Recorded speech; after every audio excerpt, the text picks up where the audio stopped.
एक गांव के बाहर एक भूतिया घर था जो जंगली पत्तियों से लिपटा हुआ था।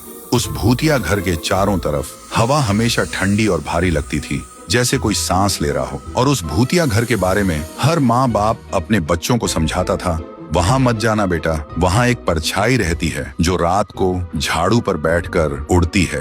गांव के लोग कहते हैं कई बार गांव के आसमान में एक परछाई दिख जाती है जो एक झाड़ू पर बैठकर उड़ती है। उसके लंबे बिखरे बाल, आंखों में लाल चमक और चेहरे पर ऐसी खामोशी जैसे मौत सामने खड़ी हो। और जब वो झाड़ू पर उड़ती है ना, तो हवा चीखने लगती है, पेड़ की डालियां खुद ब खुद टूट जाती हैं और जिसके ऊपर उसकी नजर जाती है उसे वो अपने साथ ले जाती है हमेशा के लिए। फिर एक बार रात का समय गांव के दो बहादुर नौजवान उस राज को और अच्छे से जानने के लिए उस भूतिया घर में घुसते हैं। भूतिया घर के अंदर एक अजीब सन्नाटा गूंज रहा था। तभी उन्होंने देखा एक कोने में एक झाड़ू खड़ी है। जैसे ही एक झाड़ू के पास गया, पूरा घर कांपने लगा और अचानक सामने एक चुड़ैल प्रकट हुई। उसकी आवाज गूंजी, जिसने मेरी झाड़ू को छुआ अब उसका जीवन मेरा है। तभी काली आंधी चली और दोनों को घेर लिया। किसी तरह एक भाग निकला, लेकिन दूसरा उसी आंधी में गायब हो गया। भागे हुए एक ने बाद में गांव वालों को सारी बात बताई। ये सुनकर गांव वाले कांप उठे,